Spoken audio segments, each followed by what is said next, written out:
එතකොට සුදු ගාම මට ආස විදිහට මහ ගන්න කෙනෙක් හිටියේ. එක එක්කෙනාම අහන්නේ එක එක විදිහට. එතකොට අපි සුදු ගාමු බෙදනවනේ. මේ සුදු ගාමට ආසයි. කියන්නේ සුදු ගාමු වලින් පහක් මහලා දුන්නා කියන්නකො. ඒ පහෙන් ඔයාම කල්පනා කරන්න ඔයා අඳින්නේ මොනවද කියලා වැඩිපුර. ඒ ආස ටිකට. එතකොට හැමෝම එහෙම ලස්සනට මහන්නේ තමන්ට ආස දේ හොයාගෙනනේ. දැන් බුද්ධි මහවවා නම් සුදු ගාමු. ඒකෙන් ඔයා කීයද වැඩිපුර ඇන්දේ? එහෙම එකක් තිබුණා නේද? අයන් කරලා වැඩියෙන් අඳින එක. ඒ තමන් ආසෙක. එතකොට ඒක අඳුර ගන්න හැම වැහුම් කරන කෙනාටම බෑ.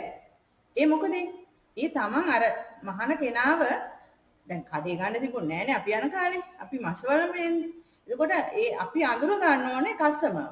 එයාට ඕන දේ. ඒ ගොඩක් අය සුදු ගාම මහුවට සුදු ගාම අර ළමයාට ඕන විදිහට මහන්න බෑ. ඒ ළමයිනුත් කොටස් දෙකක් ඉන්නවා. ගෑල් ළමයිනුත් කොටස් දෙකක් ඉන්නවා. මේ ගෑනු පිරිමි නෙමෙයි ගෑල් ළමයි. ගෑල් ළමයි අතරත් ඉන්නවා දඟ කරන ළමයි. දකින්නවනේ නේ. ඒ වගේම සීල් ගත්ත වගේ නිකන් ඉන්න ළමයි ඉන්නවනේ නිකන් සුදු ගාම රැල්ලක්වත් එහෙම ඇද වෙන්නේ නැතුව එන්න අඳින නිකන් අර නේද? දඟලන්නේ නැති තැන්පත් ළමයි.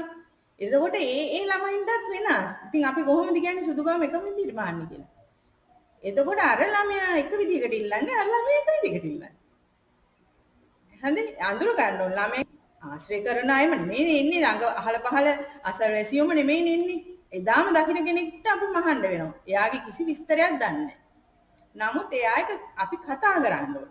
මං කියන්නේ ඒකයි ඉස්සරහට එන්න කියලා. හරිද?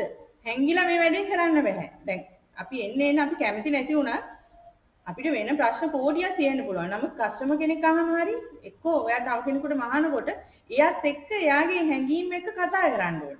එයාට උවමනද? අපිට උවමනද නෙමෙයි. එයා ඉන්නේ වැඩේ කරගන්න. හරි. නමුත් එයාව අඳුරගන්නේ ඒ කතාවෙන්. නැත්නම් එයා කතා කරන්නේ අපිට ඕන ඒවම කියවන්න ගත්තා. එයා එක චුට්ටක් කතා කරලා එයාව අඳුර ගන්න ඕනේ පළවෙනි එක.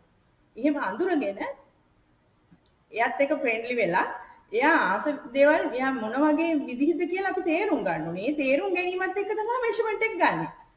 හරිද? මෙෂර්මන්ට් එක මේ නිකන් කට මෙහෙම කරගෙන ආයෙන්න හරි ගමු. ඒක ගන්න යන්න එපා. හැබැයි කතාව වැඩි කරගන්නත් එපා. හරිද? කතාව වැඩි කරගන්නකොට ඔයාලට මෙෂර්මන්ට් එක අමතක වෙනවා. හරියට ගන්න. හරිද? එතකොට ඔයා එතනින් බුද්ධිමත් වෙන්න ඕනේ. එයත් එක්ක කතා කරන ගමන් කොහොමද කියලා කතා බහ කරලා පොඩ්ඩක් එයාව ඔයා දන්නවනේ ඔයාගේ වැඩේ කරගන්න ඔතෙන්දී එයාව තමන්ගේ ඉස්සරහට අනුගත කරගන්න එපා. ඒ කරගන්න අතර වාරේ ඔයා හරියට මෙෂර්මන්ට් එක ගන්නත් දැනගන්න ඕනේ. නිකන් කලබලෙට එහෙම මෙහෙම අරගෙන බෑ. එතකොට ඔයාට ඒක අමතක වෙනවා නම් මෙෂර්මන්ට් ගන්න එක ඉස්සෙල්ලා ඔයා චිත්‍රයක් ඇඳ ගන්න. දැන් මෙහෙම ඇඟක් ඇඳගම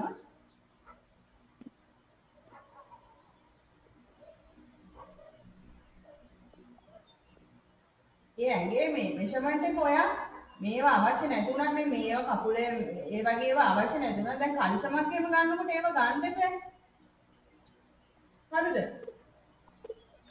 මෙහෙම ඇඟක් ඇඳගෙන ඒ මෙෂර්මන්ට් ටික පළවෙනි පිටුවේ ගන්න මෙෂර්මන්ට් ටික ලකුණු කරන්න ඉඩ තියාගන්න පළවෙනි පිටුව හරි දෙවෙනි පිටුව හරි කමක් නැහැ ඒක මේ පළවෙනි පිටුවෙන් මේක එන්න ඕනේ කියලා නැහැ. පොතේ ඔයා ගන්න දැන් සාමාන්‍යයෙන් දැන් මම උගන්වන වෙලාවට ඔයා ලියා ගන්න පොතක් සාමාන්‍ය පොතක් ගන්න. ඊළඟට CR පොතක ලියන්න. එතකොට දෙසරයක් ඔයාලට ඒක අර පාඩම් කරනවා වගේ ඔළුවට වැටෙනවා. CR පොතක කොට් රෝල් හරි තන් රෝල් හරි කොට් රෝල් නම් වැඩි හොඳයි. අරගෙන ඔයා එතකොට බ්ලොක් එකක් අඳින්න ගියාම ඔයාලට ඒක ටිකක් ඉරි. එහෙම හතරස් ඉරි මෙහෙම තියෙනවනේ. එතකොට ඒක ලේසියෙන් ඇඳ ගන්න පුළුවන්. අඳින දේවල් පැන්සලෙන් අඳින්න. ලියන දේවල් පෑනෙන් ලියා ගන්න. ඒක වෙනම තියා ගන්න පොතක්. එතකොට ඔයාලා මොනවා හරි ලේසියෙන් මතක තියාගන්න ඕන නම් ඔයා කැමති විදියට පින්තූරාලෝගෙන ඒ වගේ දේවල් කරන්න පුළුවන්. ලස්සන නෝට් පොතක් හදාගන්න.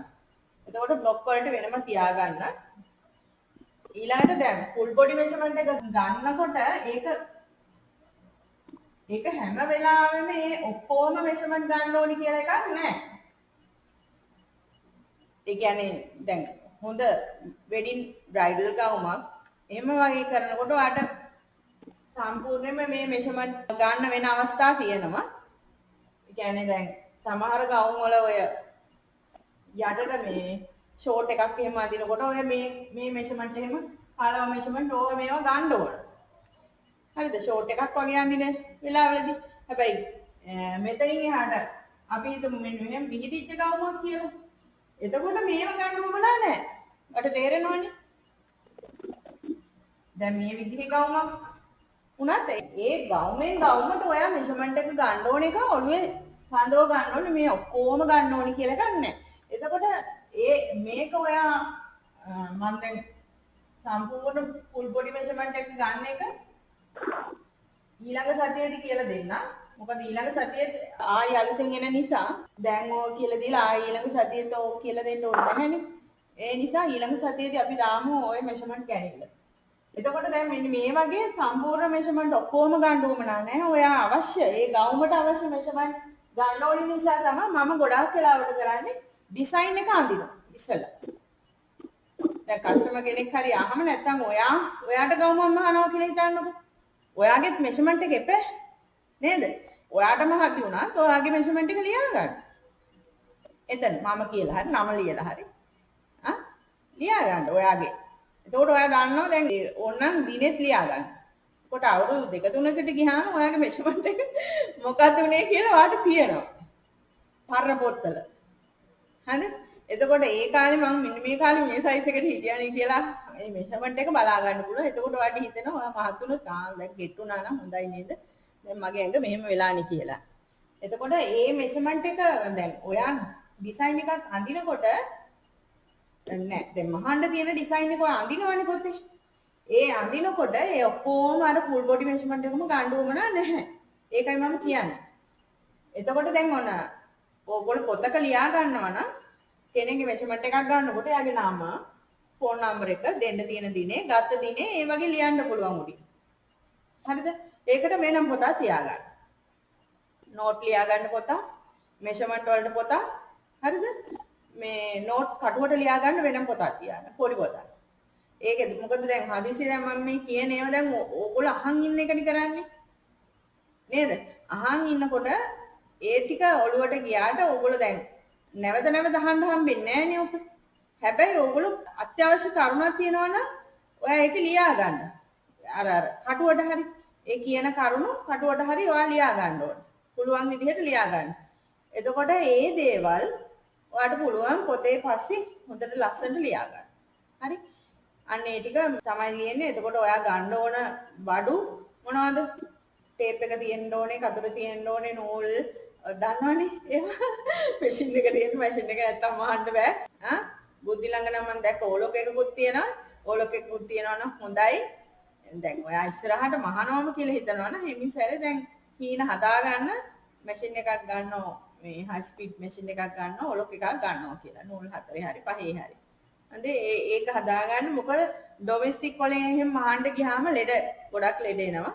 නෝමල් මැෂින් එකත් එහෙමයි. සාමාන්‍යයෙන් හැබැයි අර ඉස්සරම තීච්ච මැෂින් එක අවුලන්නේ නැහැ. ඒක ගොඩක් කාලයක් මහන්න පුළුවන්. එච්චර ලෙඩ දෙන්නේ නැහැ. නමුත් සමහර වෙලාවට අර සිග්සැග් ඒවා තියෙන්නේ. සිග්සැග් ඒවා අර එක එක කැලි ජොයින් කරලා දාන මේ මැෂින් තියෙන්නේ. ඩොමෙස්ටික් ඒවා එක එක ෆීචර්ස් වැඩි වෙන්න ඒක ලෙඩ එනවා. ඒ නිසා නෝමල් මහන්න අපි කෙලින් මහන එක කරන්නේ. ඒකට තියෙන්න ඕනේ ලක්මාලිගේ තියෙන මොකක්ද මොන වගේ මැෂින් එකක්ද? දමයන්තිගේ නෝමල් එකක්. පාගලද මහන්නේ මෝටරේද? පාගලද? මොටරේ? දමයන්ති දැන් ළමයිට ලේසි නේද? දමයන්තිගේ මැෂින් එක කොහොමද? මට මැෂින් එකේ හැම ප්‍රශ්නයක් නැහැ. මැෂින් එකක් තියෙන්නයි ඕන. හරිද? කරකෝල මහන එකක් හරි කම්මන්නේ තියෙන්න ඕන. මොකද දැන් මෝටරේ තියෙනවා නම් ලේසි. පාගල මෙහෙවත් කමන්නේ. හරිද? පළවෙනි පියවර ඒක කිසි ප්‍රශ්නයක් නැහැ. ඊට පස්සේ පුළුවන් ඉස්සරහට යන්න. ඔයාගේ අර කැපවීම උනන්දුව ඒකට ගත කරන කාලෙත් එක තමයි ඔයාගේ ගමන තියෙන්නේ. හොඳේ ඔයා මේ සතියට පැයක් විතර වගේ සතියට පැයක් විතර වගේ කරලා හිතන්න එපා මේ මහන්න පුළුවන් වෙයි කියලා. ඔයා දවසට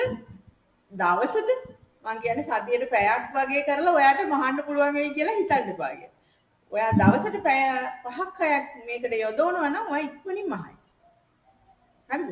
එතකොට අන්න ඒක හැම වෙලාවෙම ඔළුවේ තියාගන්න. මම මේ මැෂින් එකත් එක්ක මේ කරන ගනුදෙනුව වැඩි වෙන්න තරමට තමයි Tamanට ටැලන්ට් එක හැදෙන්නේ. හරි? එතකොට ඔයා ගන්න ඕනේ බඩුවේ කතුර. ඔයගොල්ලෝ දන්නවනේ කතුර, මැෂින් එක, ටේප් එක, වීල් එකක්, ඔය ඉදි කටු පැකට් එක එක විදිහේ තියෙනවනේ. ඊළඟට බොබින්, සටල්, ඒ වගේ දේවල් වැඩිපුර තියෙන්න ඕනේ. ඒ වගේ අර ටීමර් කතුර තියාගන්න කොළ කපන්න එකක් වෙනම තියාගන්න රෙදි කපන්න තියෙන කතුර දෙන්න එපා. එක එක්කනට කොළ කපන්න අරවට මේවට නියපොතු කපන්න එහෙම ගන්නවනේ දෙන්න එපා ඒවට. සමහරුත් එක බේර ගන්න බෑ. ඉන්න කොළ කපන්න වෙනම එකක් තියාගන්න. හොඳට මේ වැඩ කරන්න හොඳ කැපෙන කතුරක් ගන්න ඕන 250 350 කතුර සැරෙන් සැරේ ගන්න වෙනවා. හොඳේ මාස 3ක් විතර යනකොට එක කැපෙන්නේ. ආයි ගන්න වෙනවා. ඉතින් සාමාන්‍ය හොඳ කතුරක් ගත්තට කමන්නේ. ඒක හැබැයි කාටවත් දෙන්නේ නැතුව පරිසං කරලා තියාගන්න. ඊට පස්සේ රෙදි ගන්නකොට ඉස්සලාම පොප්ලින්, චීත්ත, විස්කෝස්, ලිනන්, කොටන් ඒ වගේ නිකන් මම කියන්නේ මුලින් පුරුදු වෙන්න කොටන් රෙදි වලින්.